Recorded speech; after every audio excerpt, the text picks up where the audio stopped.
They laughed at her the moment she stepped onto the base. No salute, no respect, just whispers, stares, and cruel jokes. "You don't belong here," they said. "You won't last a week." And maybe, just maybe, they believed it. But what they didn't know, what they couldn't even imagine, was that the quiet girl they were trying to break was actually the one who had the power to destroy their entire careers. They pushed her harder than anyone else. They humiliated her, tested her, tried to make her quit. But she never broke, not once. And then the day came.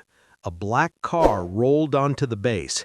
Everyone stood still, hearts racing, because an Admiral was arriving. And when the door opened, every single face froze, because the same girl they laughed at, the same one they tried to break, stepped out as the highest authority in the room. What happened next left them speechless, ashamed, and completely changed forever. So stay with me, because this story will show you why you should never judge someone before you know who they really are.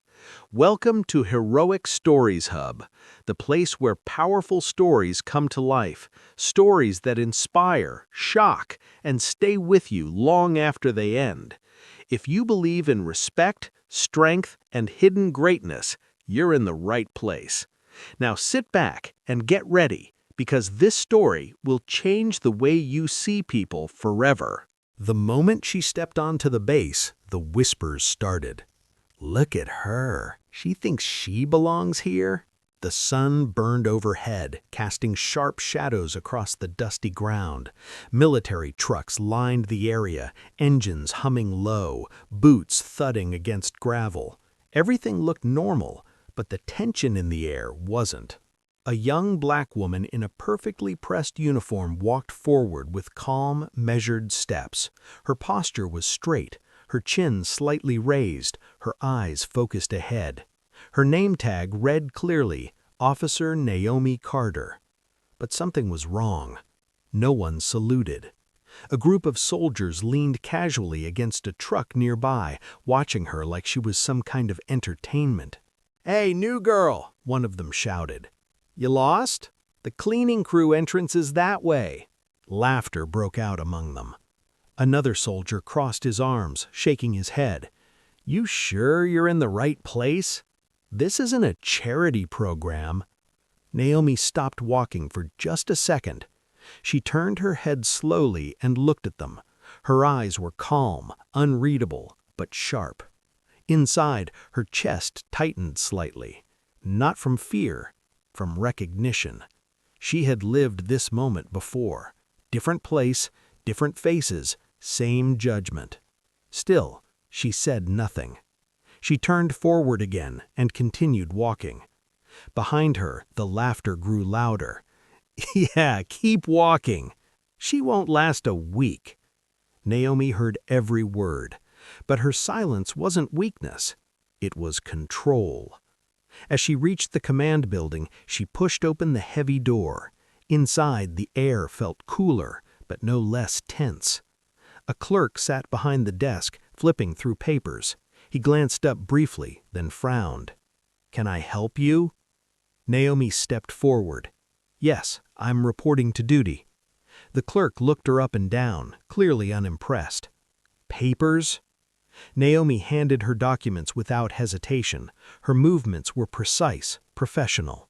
The clerk grabbed them lazily and started scanning. At first, his expression didn't change.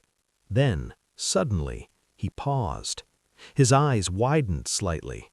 He looked at her again, this time with confusion, maybe even uncertainty. Before he could speak, a loud, sharp voice cut through the room. "Carter, you're late already." Naomi turned immediately. A tall man in uniform stormed towards her, Captain Briggs. His boots hit the floor hard with each step, his face filled with irritation. Naomi stood her ground. "No, sir, I arrived on schedule." Briggs stopped in front of her, staring her down. For a moment, he said nothing, just looked at her like he was trying to figure something out. Then he scoffed. "You don't look like leadership material to me." A couple of soldiers standing nearby chuckled quietly. Naomi didn't react. Her face remained steady. "Follow me," Briggs ordered, turning without waiting. Naomi followed. As they walked through the hallways, heads turned, eyes followed her. The whispers came again, quieter this time, but sharper. "That's her? She doesn't look special. They're gonna break her fast." Naomi walked straight, ignoring every word. But inside, she remembered something. A voice from her past. "You don't need to prove who you are to people who already decided who you're not." Her grip tightened slightly. She kept walking. Briggs led her outside again, stopping near the training field. "This is where you'll spend most of your time," he said bluntly. "Understood, sir." Briggs turned to face her again. "You'll be evaluated daily. And I don't go easy on anyone." Naomi met his gaze. "I'm not asking you to, sir." For a brief second, Briggs looked caught off guard. Then his expression hardened. "We'll see," he muttered. A whistle blew in the distance. Training was starting. Soldiers gathered, stretching, preparing. As Naomi stepped onto the field, conversation slowed, eyes locked onto her again. One soldier smirked. "Place your bets. How long before she quits?" Another replied, "2 days, max." Naomi stood in position. The heat pressed down on her shoulders. Sweat formed at the edge of her forehead, but her breathing remained steady. Briggs stepped forward, addressing the group. "Today's training will separate the strong from the weak." His eyes flicked towards Naomi for just a second. "Let's begin."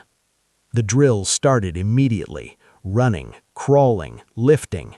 And from the very beginning, Naomi noticed something. Her workload was heavier, her tasks were harder, her breaks were shorter. It wasn't equal, it was intentional.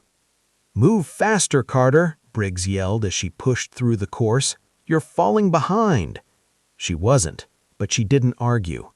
"I'm maintaining pace, sir." "Not good enough." The others watched closely, some with amusement, some with curiosity, some with doubt. Minutes turned into hours. Her muscles burned, her legs ached, her hands trembled slightly. But she didn't stop, not once. A soldier nearby whispered, "Why is she still going?" Another replied, "I don't know, but she's not normal." Naomi heard that too, and for the first time, a very slight smile touched her lips. Because they were right. She wasn't normal, and they had no idea who they were trying to break. Training didn't just continue the next day. It got worse. "Run again!" Briggs shouted as Naomi crossed the finish line, her chest rising and falling heavily. Sweat dripped from her chin onto the dirt below. Her legs felt like they were on fire, every step heavier than the last. "I've completed the required laps, sir," Naomi said, trying to steady her breathing. Briggs stepped closer, his boots crunching loudly on the gravel.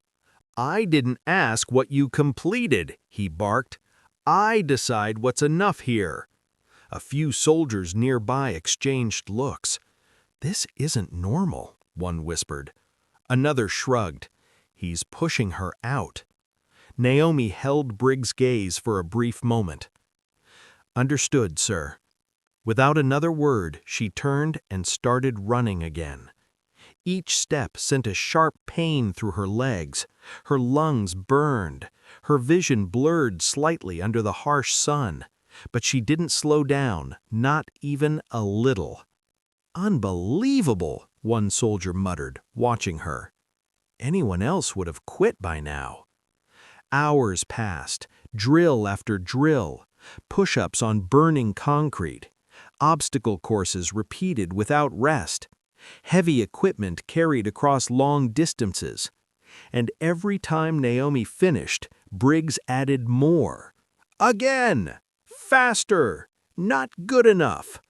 It wasn't training anymore. It was pressure, deliberate, relentless, and everyone could see it. That evening, as the sun dipped low and painted the sky orange, the soldiers returned to the barracks. The mood was quieter now, different. Naomi sat on the edge of her bunk, silently wrapping a bandage around her hand. A small cut had opened during training. Her fingers moved carefully, despite the pain. Across the room, a soldier named Harris watched her.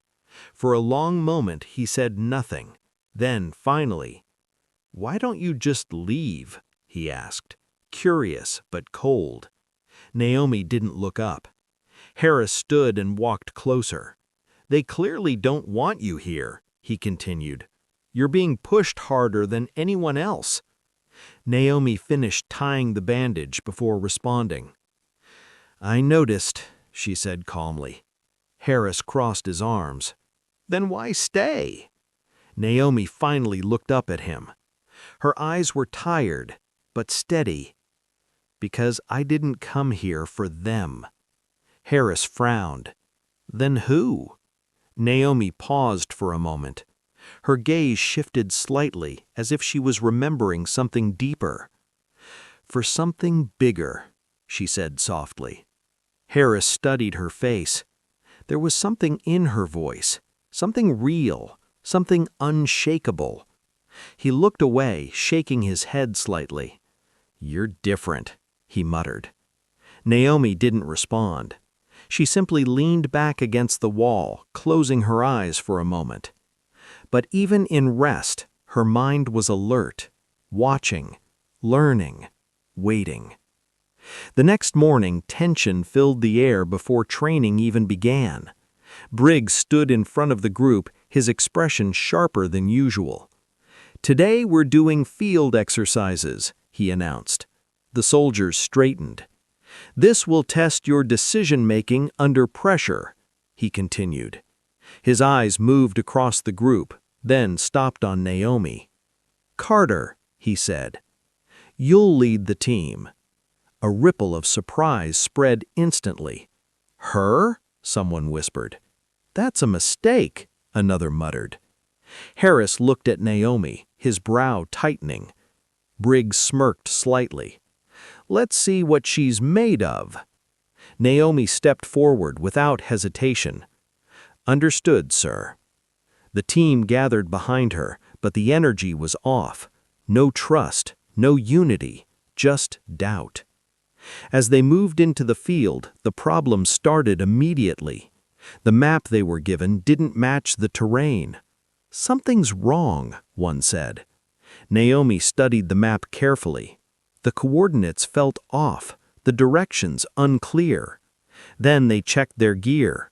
"Wait, we're missing equipment," another said. "This doesn't make sense." Naomi's eyes narrowed slightly. This wasn't a mistake, it was a setup. Before she could speak, "This is your fault," one soldier snapped at her. "You're the leader." Another added, "You don't even know what you're doing." The group started talking over each other, voices rising, panic building. Naomi took a deep breath. For a moment, everything slowed. The noise, the tension, the pressure. Then, "Everyone listen to me," she called out. But no one stopped. "Stop!" she shouted louder. Something changed in her tone. It wasn't loud, it was powerful. The group froze. Silence dropped instantly. Naomi stepped forward, pointing towards a different direction. "The map is wrong," she said firmly. "We adjust, we move east, then cut through the ridge." A soldier hesitated. "That's risky," he said. Naomi looked at him directly. "So is standing here doing nothing." There was a pause. Then Harris spoke. "I'll follow her," he said. One by one, the others nodded. Slowly, they followed. The path wasn't easy, rough terrain, unexpected obstacles, but Naomi stayed ahead, guiding every step. "Watch your footing," Stay close." Her voice was steady. Her decisions were precise. Minutes later, they reached the objective. Safe, successful, complete. Complete silence fell over the group. One soldier looked at her, disbelief written all over his face. "How did you know?" he asked. Naomi didn't smile.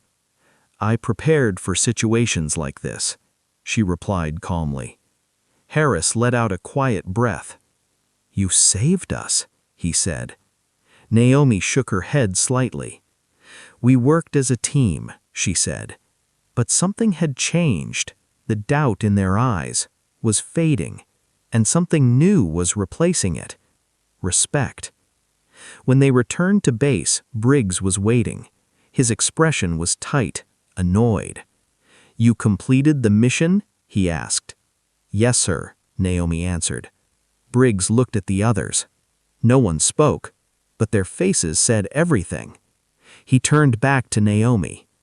"You got lucky," he said coldly. Naomi met his gaze without hesitation. "No, sir," she said firmly. "I was prepared." For a moment, Briggs said nothing. But inside, something shifted. Because this time, she didn't look like someone breaking. She looked like someone rising. And that made him uneasy. 2 days later, everything changed. The base, once loud and careless, now felt tight, controlled, tense. Word had spread quickly. "A high-level inspection is coming." "An Admiral," someone added. The energy shifted instantly.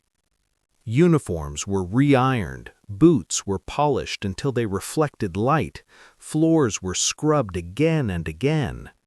No one wanted to make a mistake, especially not Captain Briggs. "Move, move, move!" Briggs shouted as soldiers rushed across the base. "I want everything perfect." His usual confidence was gone. In its place, pressure, fear. He stopped near a group of soldiers adjusting equipment. "If anything goes wrong today," he warned, his voice low but sharp, "it won't just be your problem." The soldiers nodded quickly. Nearby, Harris stood in line, his uniform sharp, his posture straight, but his thoughts elsewhere. He glanced toward the barracks, toward Naomi's empty spot. "She hasn't been around much," he murmured. Another soldier replied, "Probably recovering from the way she's been pushed." Harris frowned slightly. Something didn't feel right. Not anymore. Not after what he had seen in the field. Back then he had doubted her. Now, he wasn't so sure. A loud engine sound cut through the air. Heads turned instantly. A black military vehicle rolled slowly through the base gates. Everything stopped. Conversations died. Boots clicked into position. "Line up," Briggs barked. Within seconds, soldiers formed perfect rows. Silent, still, watching. The vehicle came to a smooth stop. For a moment, nothing happened. The door remained closed. The air felt heavier with every passing second. Briggs adjusted his uniform nervously, wiping invisible dust from his sleeve. Then the door opened. A polished shoe touched the ground. Then another. A figure stepped out, tall, composed, commanding without saying a word. The sunlight hit the uniform, decorations gleaming, authority radiating. The soldiers stared, confused at first. Then, shock spread like wildfire. Because the face they saw was familiar. It was Naomi. Gasps broke through the silence. "What?" someone whispered. "That's her," another muttered. Harris's eyes widened. "No way," he breathed. Captain Briggs froze completely. His face lost all color. For the first time, he looked small. Naomi stepped forward slowly. Each step was calm, measured, powerful. No rush, no hesitation, just presence. The same woman they had laughed at now stood before them, not as a trainee, not as someone to be tested, but as the highest authority on that ground. The clerk from earlier, standing near the entrance, dropped his clipboard. It hit the ground with a loud crack. Briggs rushed forward, nearly stumbling in his hurry. "Admiral, I didn't know," he stammered. Naomi raised her hand slightly. "Stop." His voice died instantly. The entire base stood frozen. Naomi's eyes moved slowly across the formation. She looked at every face, the ones who laughed, the ones who whispered, the ones who doubted, and the ones who stayed silent. "I came here without displaying my rank," she began. "I came here to observe." No one moved. No one dared. "I wanted to see how leadership treats those they believe have no power," she continued. Her gaze landed on Briggs. He swallowed hard. "And what I saw," she paused. The air felt as heavy as it stopped. "Was failure." Briggs lowered his head immediately. A deep, painful silence spread across the group. Naomi took a step closer to him. "You judged without knowing," she said. "You disrespected without reason. And you tried to break someone simply because you thought you could." Briggs' hands tightened at his sides. "I thought," he started. "You didn't think," Naomi interrupted. She says a sharp but calm. Her voice wasn't loud, but it carried weight, the kind that couldn't be ignored. Behind Briggs, the soldiers stood stiff. Some stared at the ground, others blinked rapidly, processing everything. Harris stepped forward slightly, his voice uncertain. "Ma'am," he said softly, "we didn't know." Naomi turned her head toward him. Their eyes met. "Exactly," she said quietly. That single word hit harder than any shout. Because it was the truth. They didn't know, but they also didn't try to. Naomi stepped forward, now addressing everyone. "Respect is not given based on rank," she said. "It is not given based on appearance, and it is not something you turn on and off when it's convenient." Her voice grew stronger. "It is shown in how you treat people when you think they can do nothing for you." A soldier in the back wiped his eyes quickly. Another looked at Naomi with shame written all over his face. "You failed that test," she said directly. The words landed heavily. Briggs finally spoke again, his voice weak. "What happens now?" he asked. Naomi looked at him for a long moment. Then she straightened slightly. "Now," she said. The silence deepened. "You learn." Briggs nodded slowly, unable to meet her eyes. Naomi turned away from him and began walking down the line of soldiers. As she passed each one, they stood straighter, not of fear, but of realization. She stopped briefly in front of Harris. He looked at her, his voice barely above a whisper. "I'm sorry," he said. Naomi studied his face, then gave a small, almost invisible nod. "Be better," she replied. Harris nodded quickly. As Naomi continued walking, something shifted across the entire base. No more whispers, no more mocking, no more careless laughter, only silence and reflection. The kind that changes people. Because the woman they tried to break was never weak. She was watching, testing, measuring. And now the lesson had begun. Naomi reached the end of the line and turned back one last time. Her voice carried across the entire base. "The strongest leaders are not those who control with fear," she said, "but those who lead with respect." Every word mattered. "Remember this moment," she added, "because next time you may not get a second chance."